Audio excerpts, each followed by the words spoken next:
Bonjour tout le monde, j'espère que vous allez toutes et tous bien. Je suis ravi de vous accueillir dans cette nouvelle vidéo dans laquelle je vais vous donner 5 nouveaux conseils pratiques pour apprendre à mieux contrôler l'éjaculation. Comme vous le savez, beaucoup de personnes souhaitent de l'aide pour apprendre à retarder l'éjaculation. On estime que un homme sur 4, parfois un homme sur 3 dans certaines études, aimerait mieux contrôler, mieux retarder son éjaculation.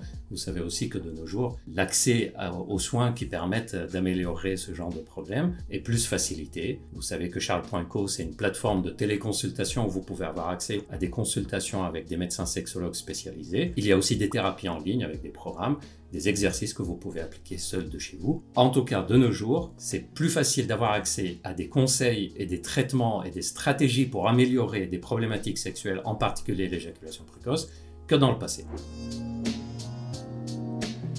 Apprendre à pousser le périnée. Si je vous dis là maintenant tout de suite, contractez, comme si vous vouliez vous retenir d'uriner, je pense que la plupart d'entre vous arriveront à le faire.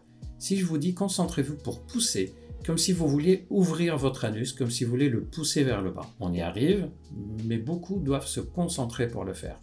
En fait, c'est ce mouvement de pousser, comme si on voulait pousser le périnée vers le bas, qui fait que l'éjaculation sera retardée. Et le fait de contracter, ça renforce le muscle de l'éjaculation, mais c'est pas ça qui fait que ça retarde. Et c'est d'ailleurs l'une des erreurs les plus commises quand je vois des patients lors des téléconsultations pour éjaculation précoce. Beaucoup de personnes entendent parler de l'importance du périnée pour l'éjaculation. Je vous rappelle, le périnée, ce sont ces muscles que vous voyez ici en rouge qui entourent pratiquement tous les organes génitaux internes. Ça entoure aussi la base du pénis, ça entoure la prostate, ça entoure la vésicule séminale, la vessie, les canaux du sperme. Donc en fait, ce sont des muscles extrêmement importants pour le fonctionnement du système génital. D'ailleurs, au passage, mais ça je vous en parlerai dans une autre vidéo, vous avez remarqué comment ça fait un garrot autour du pénis, ici, à la base du pénis. C'est pour ça que le fait de les renforcer de façon importante permet d'améliorer la qualité de l'érection. Et ça, pour les exercices pour améliorer les érections de façon naturelle, je vous en ai parlé dans une autre vidéo que vous pouvez retrouver. Et donc, beaucoup de personnes, qu'on voit en téléconsultation ou même en général, ont entendu parler du fait que le périnée est important pour l'éjaculation et ont renforcé le périnée en le contractant, en relâchant. Or, en faisant ça, on améliore surtout la musculature du périnée et on améliore surtout la qualité de l'érection. Pour apprendre à retarder l'éjaculation, il faut aussi apprendre à pousser vers le bas, mais délicatement, sans forcer. Et il faut s'assurer d'abord, sur le plan médical, qu'il n'y a pas de problème de hernie ou de choses comme ça qui pourraient s'aggraver en faisant ça. Donc, le test qu'on a fait au début, celui de pousser vers le bas, il est aussi important que le fait d'apprendre à contracter. Et c'est quelque chose que beaucoup d'hommes en téléconsultation ou même dans le programme Time, le programme où on apprend à distance à contrôler l'éjaculation, beaucoup de personnes disent « mais en fait j'avais surtout travaillé le fait de renforcer, de contracter vers le haut le périnée et je n'avais pas encore conscience que je pouvais aussi le bouger vers le bas ». Celui-là, il va peut-être vous surprendre, mais il est extrêmement important. Apprendre à gérer la frustration dans la vie quotidienne. C'est important parce qu'en fait, le phénomène de la frustration est très très proche de celui de l'excitation qui va bientôt amener l'éjaculation. Je m'explique. La frustration, c'est quoi? C'est j'ai envie de faire quelque chose, je souhaite avoir du plaisir là immédiatement, ou je peux faire quelque chose là tout de suite, mais je ne peux pas. Bien, il y a des personnes qui ont une capacité naturelle à dire bon ok, c'est pas grave, j'attends 5 minutes, allez, je laisse faire. Et d'autres personnes, ils ressentent très fort la frustration. Attention, je ne parle pas du fait de le dire, de le montrer ou pas, c'est ce qu'on ressent intérieurement. Et bien figurez-vous que pour le cerveau, l'excitation sexuelle, c'est assez proche de ça. C'est, je suis en train de faire l'amour, je suis en train d'être excité, je peux jouir là maintenant tout de suite, mais il faut que j'attende. Mais en fait, c'est assez proche de, je peux faire quelque chose là maintenant tout de suite, mais je dois attendre. Ben, il faut que j'apprenne à être moins frustré dans ces moments-là. Ça va apprendre à mon cerveau que si je suis en train de faire quelque chose pendant les rapports sexuels et je sens que l'excitation monte, si mon cerveau il dit mais pourquoi tu vas pas direct à l'éjaculation, vas-y jouis maintenant, pourquoi tu attends? Ben non, c'est pas grave, apprends à être un peu frustré, c'est-à-dire frustré de ne pas jouir tout de suite et prends le plaisir juste de faire la petite balade sur le plan sexuel. On va attendre 5 minutes tranquille. Sur le plan sexuel, sur le plan psychologique sexuel, c'est quelque chose qui se rejoint et les personnes qui gèrent bien leur frustration, en général, gèrent beaucoup mieux leur excitation et leur éjaculation. c'est un des plus vieux conseils qui existent, mais il est tellement vieux que beaucoup de personnes l'ont oublié. C'est le fait d'abaisser les testicules vers le bas. On ne sait pas pourquoi, mais le fait que les testicules soient plutôt abaissés dans leur scrotum, c'est-à-dire dans leur peau, c'est plutôt associé à une éjaculation qui vient tardivement. Vous voyez par exemple ici, les testicules qui sont dans cette position.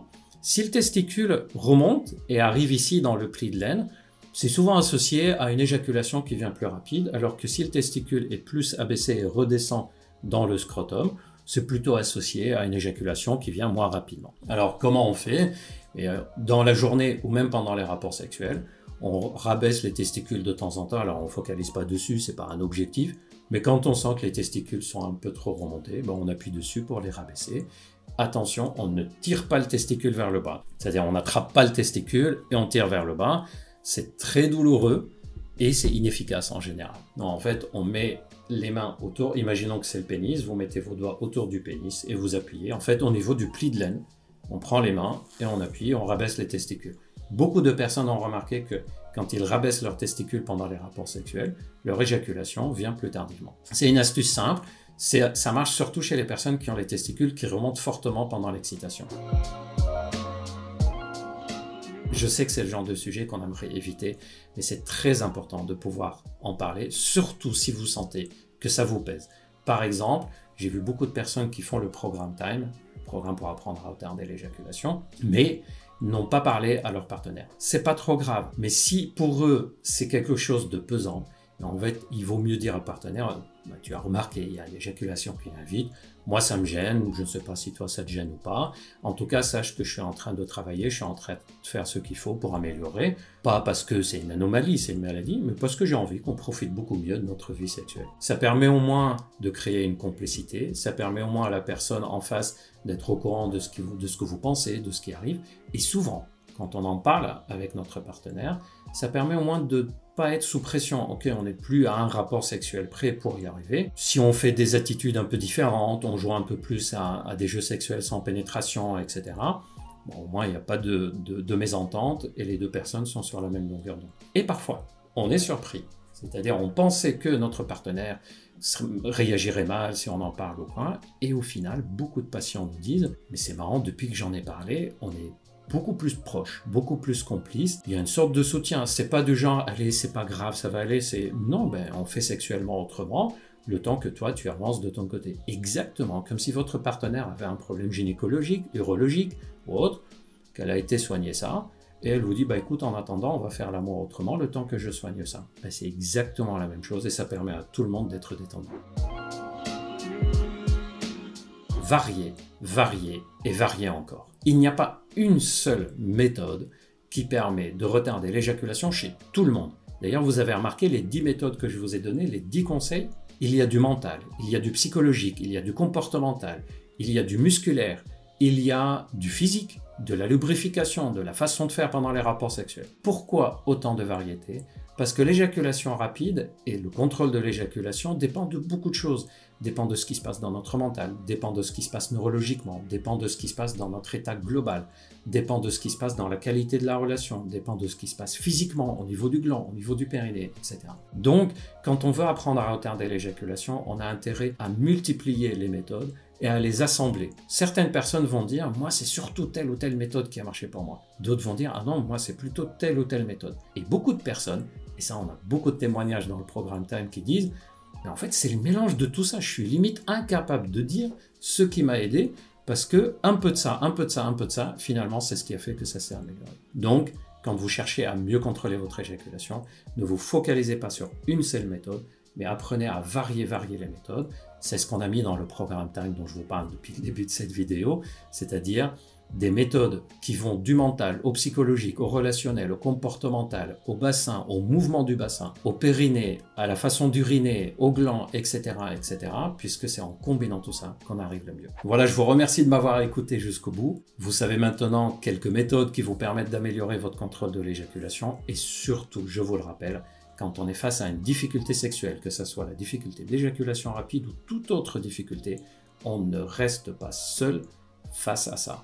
on consulte et de nos jours, c'est beaucoup plus simple de consulter. Si vous êtes en difficulté pour consulter en ville, vous avez la possibilité de faire des téléconsultations. Charles.com n'est pas seulement une chaîne YouTube d'information, c'est aussi une plateforme de téléconsultation où vous pouvez avoir accès à des médecins sexologues si pour vous, le fait de passer par la téléconsultation est plus simple. Je vous dis à très bientôt pour d'autres vidéos et d'ici là, prenez soin de vous et n'oubliez pas, mettez-moi vos commentaires. Qu'est-ce que vous avez appris dans cette vidéo? Qu'est-ce que vous aimeriez apprendre à l'avenir?